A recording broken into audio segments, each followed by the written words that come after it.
Okay, continuing on with the Yamaha SG3C circa 67, 68, 1967, 1968, that kind of time frame. I'm going to go ahead and do a tour here of the guitar itself. Push this over a little bit so it's more under the light. So it's this is the canary yellow version. Apparently there was red, blue, and yellow. Some people call this the banana guitar because of its shape and its color. This one is in really good condition, especially considering its age. All the parts are there. There's no missing screws. Original pickups. Original pots and knobs. This three-way toggle for the pickup selector has been changed. Here's the original one, which I actually had in a video earlier when I showed the insides of this guitar. This thing just got to be so unreliable that I got tired of fiddling with it. I took it apart a couple of times and cleaned the contacts. You can see it's pretty easy to pry these open and take that apart. And it would work for a while, and then it would get intermittent, and it just got to be kind of not worth the trouble. I figured it would be better to have it fully functional than to have it fully original, but I've kept the switch if anyone's concerned about that. So here's the switch that I purchased. Here's another one. I bought a couple of them while I had the opportunity. So it ends up being a little bit different in terms of wiring. It doesn't have 4 sets of contacts. It only has 3, and it wires up like a Les Paul switch would do. The center is the common, and then you tie one pickup to one and the other to the other, and it works like that. But as you can see, it's the same kind of box. It's the same depth and size, so it drops right into this this cavity. The issue with this was always that I couldn't find a switch that actually would fit in there that I could replace it, and I certainly wasn't going to route the body or do anything dramatic. And the hole in the pick guard is exactly the same, so I didn't have to mess with any of that. So I was able to replace that without modifying the guitar in any way. So I decided to go ahead and do it and make that more usable. So here's the guitar. It does have a kind of a Bigsby copy. There's no roller bar under here that the strings go under. It's just strings.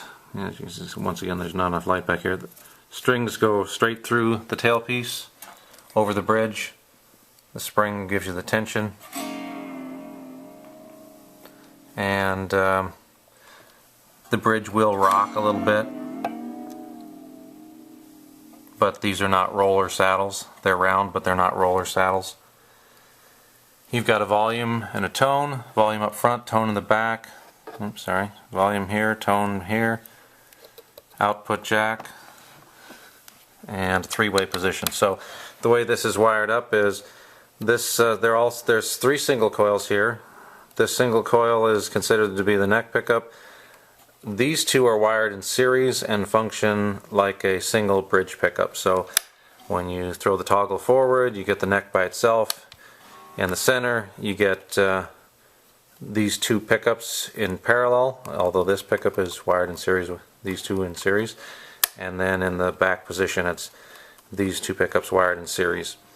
With these pickups, that is kind of a dark sound. It's an interesting tone. It's certainly an interesting vintage tone. It's a 22 fret neck, as you can see. There's a serial number there, which looks like 13387 to me, without getting right in there to see what that is. It has kind of a mother of pearl inlays, which is, a lot of the stuff on this guitar is kind of surprisingly upscale. From my interiors, all the wiring is shielded, coaxial type wiring. The pickup cavities have shielded paint in them. This is a zero fret neck. So there is a fret here, a 0 fret. So the nut isn't actually the beginning of the surface. It's right here. You've got 2 string trees, which are there, and these great looking vintage tuners which could use a little polishing, but they are an open back tuning machine. They are certainly the originals. They say Yamaha on them. Don't know if you'll ever pick that up on this, but they say Yamaha. They're kind of a long shaft and a big knob. They work well. They are the gears are in good condition. There's no rust on this guitar. Oops. So those all function. They're fully functional. They stay in tune. There's no issues at all with the tuning machines there. It's actually pretty nice setup. So let's take a look at this on the back here. So it is a bolt-on neck. I guess I'll just lay this down.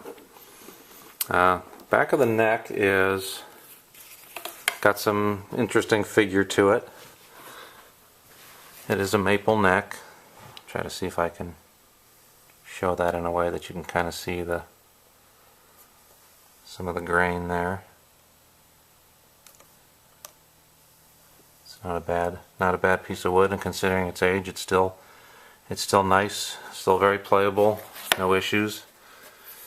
Bolt-on neck with a neck plate. It says made in Japan on it. 4-bolt neck. Of course, I have my matching yellow strap there. So the strap button on the upper horn is actually on the back of the guitar.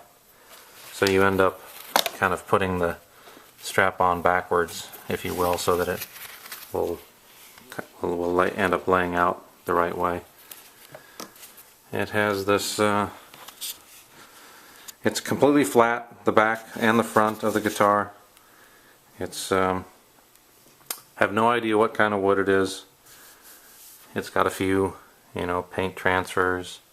There's not a, big, you can see the reflections. There's not a, huge bunch of buckle rash or any of that, just the usual kind of scratches you would expect on the surface of a finish of a guitar this old. Now it isn't full of checking. I mean, there is some texture there, but I don't know what type of paint Yamaha was using in the late 60s, but it isn't like a lot of vintage guitars where the paint's all cracked and checking. That's not happening to this guitar. The plastic pickguard is in good condition. Actually, it looks surprisingly non-yellow even. And there's no cracks. There's no cracks around the screw holes or cracks around the jack plate like sometimes happens in guitars that have a jack plate mounted like that. There's the Yamaha logo on the tailpiece. And we'll get to it when we get more to the playing of the guitar, but there's a little bit of a contour here, kind of a relief here, for a forearm relief here. The body, as oddly shaped as it is actually fairly comfortable to play while standing. As you can see, it's not much sitting. You can't really sit with this guitar. And even though there is a cutaway there, it doesn't get you anywhere near all the way, access all the way up, but it does have a little bit of a cutaway there. But because of the fact that they've given all this material, if you will, up here, there's a lot of area to rest your arm on. So even though it looks kind of odd when you stand and play it, very much like a Strat, you've got a nice area here with a contoured rest to rest your arm on. Okay, so from the side, you can see that the body's a pretty consistent thickness. You've got that contour there. I grab some calipers, and the body's thickness in there is not quite 1.5 inches. Let me take a look at it. 1.43, just a shade under 28/64, which is 7/16. So 1 7/16 thick there. Up here, it's a little bit thicker. No, actually, it's a shade thinner, but I'm going to check it. I can't really check it there because of that contour. Let's flip it around. See if I can get it to settle in here just for a moment. and I'll measure it down here. See what kind of thickness we have here. About the same, 28/64. So 1 7/16 is roughly the thickness of the body. Pretty consistently all the way through. Just a shade under there as well, but that's about it. Okay, you can kind of see the neck pocket here. Yeah, not a super tight fitting neck pocket, but there's no cracking of the finish. No cracking of the finish, no cracking of the wood there. Let's see if I can show the other side here. Same thing there. Not a super tight fit, but then also no cracking as a result of that. The one thing I wanted to show, I've got this stand in here. We'll just edit that out. Okay. One other thing I wanted to show is the headstock. Let me just pull this out and kind of lay it down so we can. There's no angle back on the headstock. If you look at it from the side, pretty much a straight off the neck. Tuning machines are not staggered, as you wouldn't expect from this era, but they've got the string trees, and then the low E has a little bit of an angle there, and you can see that 0 fret as well. I've been looking here as we're going along, just trying to see if there's any actual scratches or nicks that go through the finish. There are a couple of, paint transfer type things. There's a little dot here, as far back as I can remember, has been there, right next to the toggle. Little black dot. And I think that's always been there. There's a little bit of a paint transfer there, but I don't really see any nicks that actually are through the finish. I see a lot of kind of paint transfers, kind of, colored transfers from something, but that kind of looks like it's got a seam, doesn't it? You can kind of see a seam there, so not that it would surprise me that this isn't one solid slab of wood, but that's kind of hard to pick up there. You can kind of see it. There seems to be a kind of a seam through that's showing through the finish all the way around, but a seam in the wood. But yeah, you can kind of see that on this side as well. But yeah, the overall condition is, there you see a couple of dings. Usual kind of places you might expect to see some dings, but well, I guess there's a couple of, looking closely, there's a couple of, that actually has kind of cracked the finish. So a couple of those dings there are deep enough. But the other, let me lay this down for a second. See if I can do that one. This other strap button is here. Original strap buttons. Trying to figure out a way to do all these things in a way that you can actually see what's going on. Original strap button.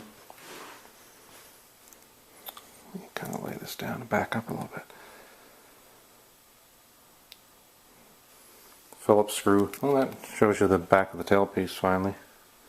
Get some light in there.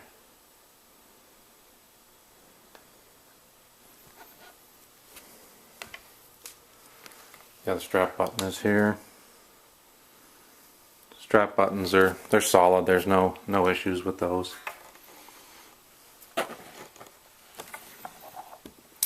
And the only other thing is, I did have, years ago, I had this guitar refretted. I wanted some taller frets than the stock ones. So it does not have the original frets on it. It's got a taller, I don't remember which fret wire it was. It's probably the early 90s when that was done. So you can kind of see the condition of the board. Could probably use a little oil at this point. But it plays well. We'll get to some of that. No issues there. But there's that. Pickups haven't been rewound. No issues there. They are very microphonic. We'll get to that when we go to playing the guitar. The bar just folds back there, so when you put it in the case, you can't really play with it back like that because it's really in the way of your arm. So typically you just kind of push it down like that. Oh, that's just, you know, if you excuse me, if you put a standard straight cable in, that'll actually become a stop for that. Let me grab a cable here. Easier said than done. If I throw a regular cable into that jack, that arm will hit that. So normally you would use a 90-degree cable on this guitar. It's not that would be impossible. You can still play it like that. It just kind of is a little bit in the way of maybe of the tone controls. But let's take a look at a couple of other things on this neck that I didn't talk about. Let's talk about width. Right here at the 0 fret, we are at, not that you're going to be able to see that, 42/64, which is 21/32. So it's between a 1 5/8 neck and a 1 11/16 neck. It's 1 21/32. So it's kind of between those two neck widths. Let's talk about string spacing. This is probably going to be difficult for me to do while I'm on camera with my eyes. So that's what I'm coming up with there, which is just under 20. 1 20/64, which is 5/16. So about 1 5/16 is the string spacing there. And here at the bridge, the way I have it configured right now, can't look at two things at once. I'd say that's about it there. And that's just a shade under 2 inches. It's about 2/100ths under 2 inches, so it's just a shade under 2 inches at the bridge. I also wanted to show I kind of did show it once, but I didn't really talk about the fact that it's the finish on the back of the neck is fine. There's a couple of little, let's see if I can pick up a couple little dings here that you can feel, but you know, the finish is certainly solid. It's not all worn or chewed up in any way. Finish is actually really good on this, and the fingerboard is clean. It's not full of mung and dirt and grunge and all that sort of stuff. It's in very nice condition. Let's take a look at this side of the neck. I'm not seeing any. Let me look at it real close here for a second. I don't see a lot of chips along the edge. I don't see anything like that. The frets are nice on the edges. They're not sticking out. Run my hand along there. That doesn't. There's no. Despite our dry Arizona climate here, there's nothing sticking out there. So I've got some notes here from when I had the strings off a while back. I did some measurements with the calipers. I got that same 1 21/32 at the nut for the width. Thickness at the 1st fret, I've got 0.81 inches. At the 7th fret, 0.85. 12th fret, 0.90. And the width at the 12th fret, I have at 1.99 inches. So at the 12th fret, it's about what it is at the bridge, just a little under 2 inches. and I've got it as a 7.25 inch radius, so 7¼ inch radius is what I measured with my tools there. I have this in my other video, but it's in the notes here, so I'll go ahead and repeat it. Of the 3 pickups, I've got the neck pickup measuring 10.41 k ohms of DC resistance, the middle one, which is in series with the bridge one, but the middle one at 10.06 and the bridge at 10.42. So I'm going to guess that those are a smaller gauge wire than typical, because you'd think a 10k DC resistance, those are going to be fairly hot pickups, and they really aren't. So I'm going to guess that's a smaller wind of wire than kind of as a typical maybe Seymour Duncan. And as far as the scale length of the neck is concerned, if I hook on the 0 fret there, this is actually about a 24¾ inch scale neck. It's more of a Gibson scale than it is a Fender scale. And the only thing I haven't really looked at here on camera is the headstock. So it's a painted face. It says, let's flip it around here. It says Nippon Gaki Corporation Limited. See the red light from the camera there. Alright, so that's what it looks like there. I'm trying to see if there's any. There's probably a few, yeah, there's a few dings on the headstock, as you would expect. Let's see if I can stand up here. Nothing terrible, but there are a few dings. Oh, there's a kind of a, it's actually like a yellow paint transfer, which is odd.